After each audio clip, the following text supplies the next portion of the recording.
Okay guys, let's look at this beautiful video that I just found. When I look back at the PC games of the late 90s and early 2000s, there's a distinct visual style that I believe truly stands the test of time. It's when the game employs pre-rendered graphics paired with an isometric perspective. Curious about what that looks like? Yeah, Here, let's let check me it show out. you.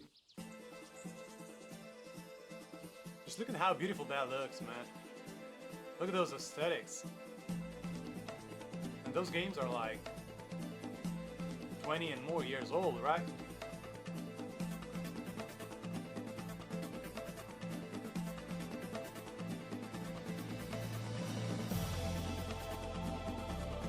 We saw it right there.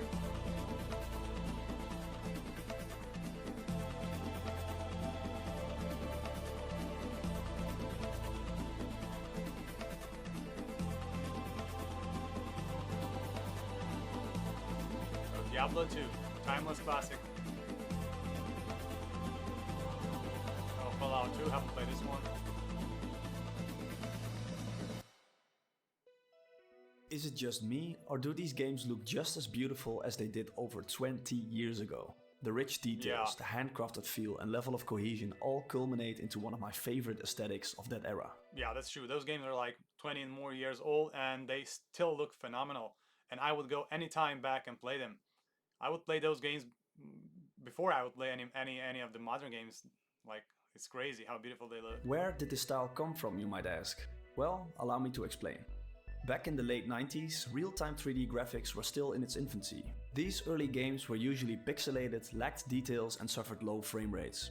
Rendering complex scenes in real time requires a lot of processing power and memory, which many computers at the time simply didn't have. To achieve a higher level of fidelity, developers thought of a solution.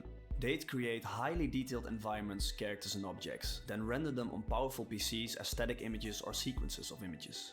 All assets were created with a fixed isometric perspective. This means they are viewed diagonally from above. Despite their static nature, isometric pre-rendered graphics can create the illusion of depth and three-dimensionality through clever use of shading, lighting and perspective techniques. Since these games didn't require rendering most or any of their assets in real time, developers could pack them with far more detail than the true 3D counterparts. This particular art style was most prominently seen in role-playing, strategy and management games. I'd say the golden age started with the first Diablo in 1997 and ended around the start of 2003 with SimCity 4.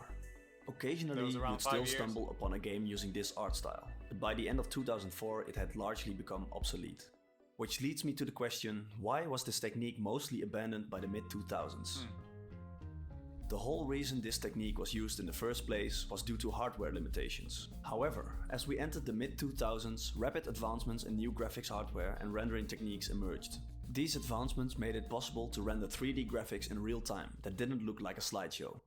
It's pretty clean, smooth-looking animation, considering compared to the Doom type stuff. What the hell? Oh, how the times have changed. Another reason for the switch to 3D is the limitation of pre-rendered graphics in terms of interactivity and adaptability. As games evolved to become more complex, the use of pre-rendered graphics became increasingly impractical. The same applied to the development of pre-rendered graphics. If you wanted to change an asset, you couldn't simply tweak it, you had to fully re-render it. Being able to tweak a model within a couple of clicks meant developers could work a lot faster. You're inclined to think that was it for the aesthetic, right? Well, I'm happy to report it's made a bit of a comeback, especially in the indie scene. It seems I'm not the only one who still adores that pre-rendered look. Games. Obsidian Entertainment released a game called Pillars of Eternity in 2015, developed by CRPG veterans like Josh Sawyer, Tim Kaine and Chris Avallone. Obsidian would drop 2 more games in this graphical style with Tyranny and Pillars of Eternity Deadfire. Another relatively recent game with an amazing pre-rendered art style is Disco Elysium. In this game, they went for a more painting-like aesthetic. Next up are the Brotherhood's games. They are an indie studio that made 4 adventure games in this style, called Kane, Stasis, Beautiful Desolation and Stasis Bone See, Totem. there are some good games. Then there out are there. also games that keep the isometric perspective but don't use pre-rendered graphics and go for hand-drawn sprites instead, like all of Supergiant's games. Alongside all of these new releases, a lot of classic games have received remaster treatment. This allows people to enjoy these timeless games on modern machines. And man, do they look beautiful on there. It's a testament of why hardware and budget limitations can produce some incredible art. In a world where AAA studios relentlessly pursue photorealism, nothing inherently wrong with that, of course, Meh. I'm happy to see the preservation of these older games and Yeah. the passing of the torch to create new ones.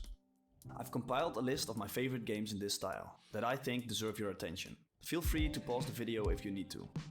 Well, you see, guys, see how many beautiful games we got back in the days, and these days I think the good developers are actually going away from big AA companies and just making indie games by themselves. But they're not that known, and many have not played their games, right? So yeah, it is good we have old games like this, and the aesthetics of those games were just beautiful.